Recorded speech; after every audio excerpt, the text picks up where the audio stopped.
자유당 정부의 국경안보법안이 목요일 왕실 재가를 받으면서 캐나다의 이민 및 망명 시스템에 중대한 변화가 있을 예정입니다.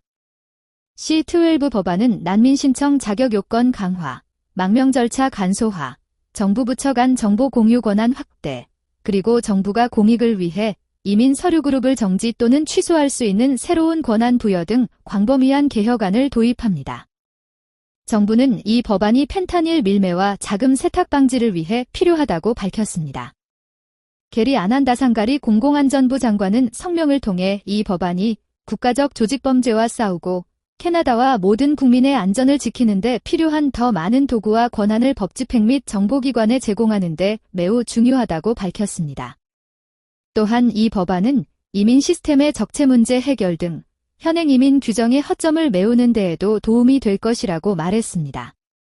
레나 디아브 이민부 장관은 C-12 법안이 이민 및 망명 시스템이 공정하고 효율적이며 본래 의도대로 작동하도록 하는 실질적인 도구를 강화하는 데 도움이 될 것이라고 말했습니다. C-12 법안은 이제 법으로 제정되었지만 특히 망명 신청자 권리 축소와 관련하여 시민자유단체들의 지속적인 비판에 직면하고 있습니다. 국제앰네스티와 캐나다 난민협의회 등 시민자유단체 연합은 해당 법안이 여전히 사생활 보호와 감독 문제에 대한 우려를 불러일으킨다고 지적하며 특히 시민과 영주권자에 대한 정보 공유를 제한하는 내용의 상원 수정안을 정부가 거부한 점을 들어 더욱 강력한 안전장치를 마련할 기회를 놓쳤다고 비판했습니다. 이주노동자변화연합은 성명을 통해 현 정부는 미국과 유사한 반이민 정서와 정책을 캐나다에 그대로 적용하고 있다고 밝혔습니다. 미국 트럼프 대통령의 관세 조치 이후 캐나다 경제의 중추인 제조업은 큰 타격을 받았습니다. 통계청의 2월 노동력 조사에 따르면 지난 12개월 동안 제조업에서만 5만이 넘는 일자리가 사라졌으며 특히 자동차 산업이 밀집한 온타리오주에 피해가 집중됐습니다. 캐나다 상공회의소의 디카프와 수석 경제학자는 자동차 부품 계약이 보통 6개월에서 1년 단위로 갱신되는 점을 고려하면 기존 계약이 끝나는 시점에 추가적인 고용 조정이 발생할 수 있다고 경고했습니다. 실제로 4분기 산업설비 가동률이 78.5%로 떨어지면서 기업들이 생산 효율을 낮추고 있어 인력 감축 압박은 당분간 이어질 것으로 보입니다. 그동안 캐나다 고용시장을 떠받쳐온 것은 보건의료를 포함한 서비스업이었습니다. 지난 1년 동안 보건 분야에서 9만 개 이상의 일자리가 새로 생기며 제조업의 손실을 보완해왔지만 최근 2월 조사에서는 서비스업에서도 8만 4천 개의 일자리가 줄어들며 불안한 조짐이 나타났습니다. 이는 제조업 종사자의 소득 감소가 지역 서비스 소비 위축으로 이어지는 이른바 낙수 효과의 역설이 현실화되고 있음을 보여줍니다. 한편 인디드의 버나드 경제학자는 2025년 캐나다 인구가 사상 처음으로 감소한 점을 지적하며 노동 공급 자체가 줄어들고 있어 이전보다 적은 일자리 증가만으로도 실업률이 유지되는 착시 현상이 나타날 수 있다고 분석했습니다. 전문가들은 올해 예정된 미국, 멕시코, 캐나다 협정 재검토 결과가 향후 노동시장의 흐름을 결정할 핵심 변수로 보고 있습니다. 데자르댕의 노먼 경제학자는 무역협정에서 관세 수준이 유지되거나 명확한 합의가 도출된다면 제조업 고용이 하락세를 멈추고 안정될 가능성이 있다고 전망했습니다. 또한 중동 정세 불안으로 에너지 가격이 급등할 경우 역설적으로 캐나다 내수 관광이 활성화돼 청년 고용에 도움이 될 수 있다는 의견도 나옵니다. 국방 및 건설 분야에 대한 정부 지출 확대 역시 고용시장의 급격한 붕괴를 막는 안전판 역할을 할 것으로 기대되고 있습니다.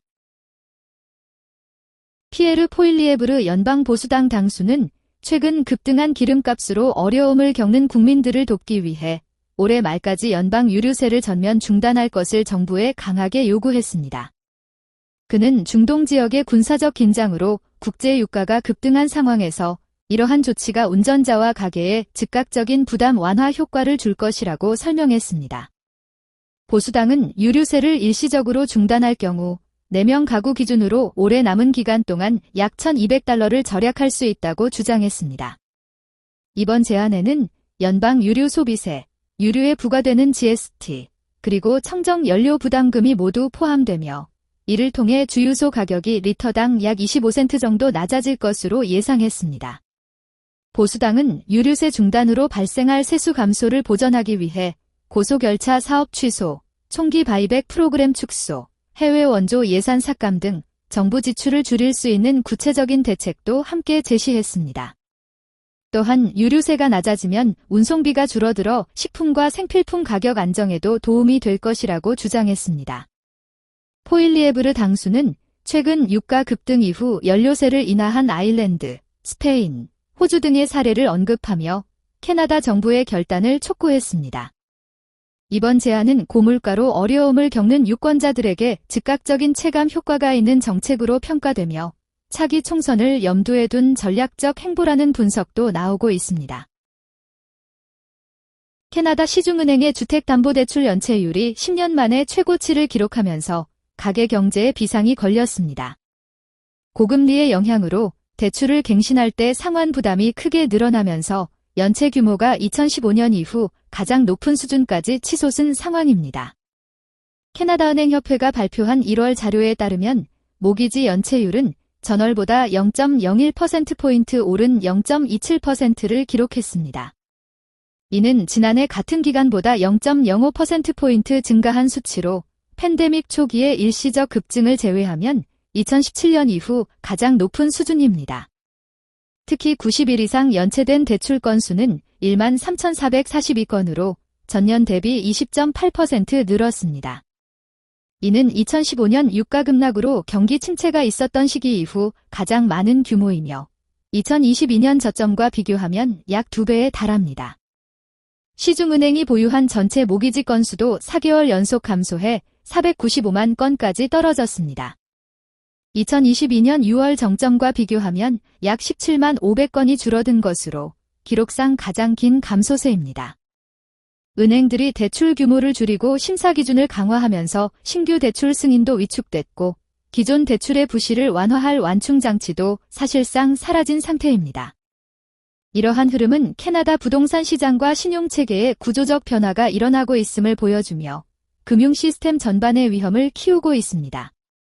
대출 갱신을 앞둔 주택 소유주들은 월 상환액이 크게 늘어나는 지불 충격에 직면해 있습니다. 가계 예산이 한계에 다다르면서 많은 가정이 일상 소비를 줄이거나 신용카드 대출을 이용해 모기지 원리금을 갚고 있는 실정입니다. 연체가 이어질 경우 신용 점수가 떨어지고 향후 차입 비용이 더 높아질 수 있으며 최악의 경우 주택 강제 매각 위험까지 생길 수 있습니다. 특히 팬데믹 기간에 높은 부채를 안고 집을 산 이들이 가장 큰 타격을 받을 것으로 우려됩니다. 새로 집을 사려는 이들의 상황도 쉽지 않습니다. 은행 대출 규제가 강화되면서 첫 주택 구매자들의 진입 장벽이 높아졌고 자금난으로 급매물이 늘어날 경우 일부 지역에서는 집값 하락 압력이 커질 가능성도 제기됩니다. 메트로 밴쿠버 콘도 시장 침체가 장기화하면서 선분양 건수도 크게 줄어든 것으로 나타났습니다.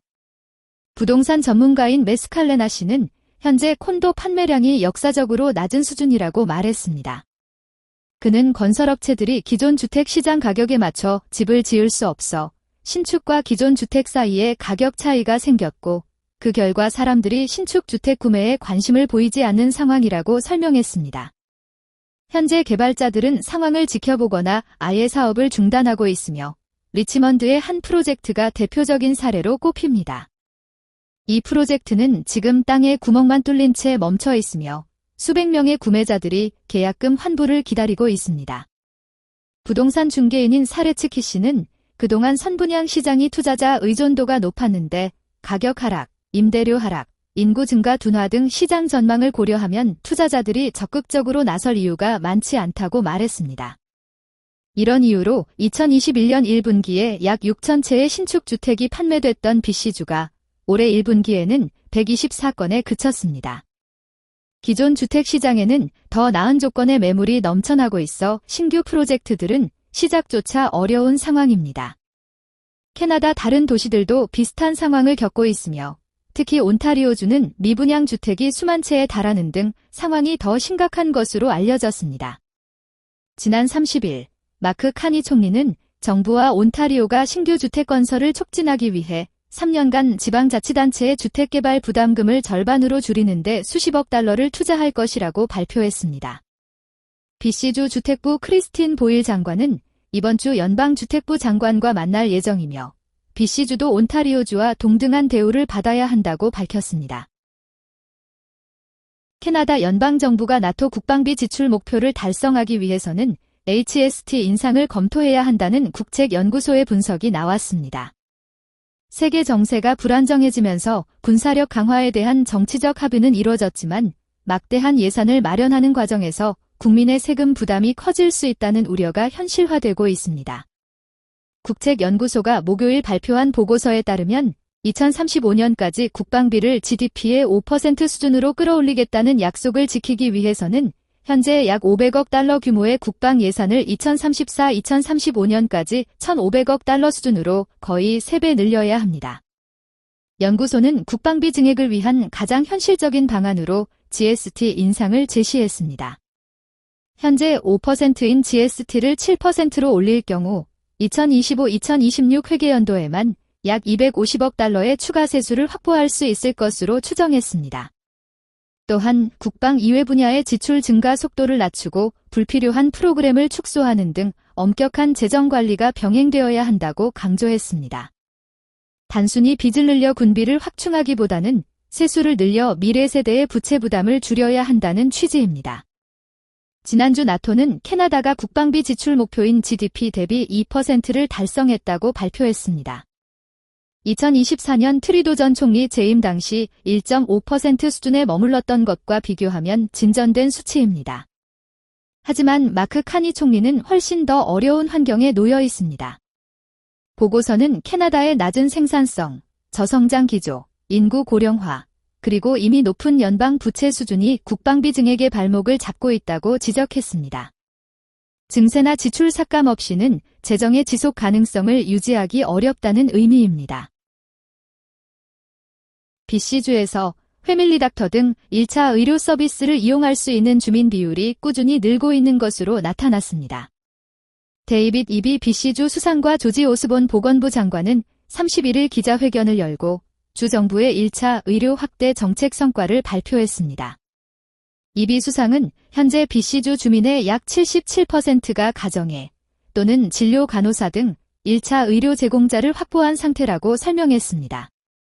주 정부에 따르면 2023년 이후 60만 명 이상이 새로 가정이나 간호사 개업이와 연결됐으며 이 중 23만 3천 명은 2025년에 새롭게 의료 서비스를 이용하게 됐습니다. 현재도 매주 약 4천 명 이상의 주민이 1차 의료 제공자와 연결되고 있다고 밝혔습니다. 이비 수상은 77%라는 수치가 진전이긴 하지만 아직 목표에는 도달하지 못했다며 궁극적으로는 모든 주민이 안정적으로 1차 의료 서비스를 이용할 수 있도록 하는 것이라고 말했습니다.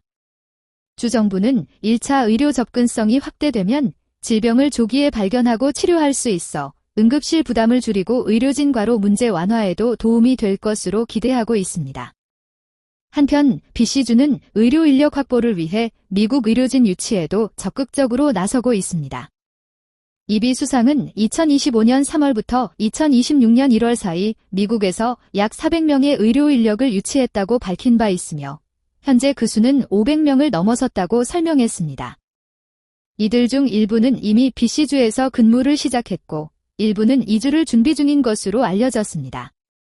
또한 약 2,000명의 미국 의료 전문가가 BC주 근무를 신청한 상태라고 덧붙였습니다. 조지 오스본 보건부 장관은 새로 유치된 인력 가운데 109명이 의사이며 이 중 4분의 1 이상이 가정이라고 밝혔습니다.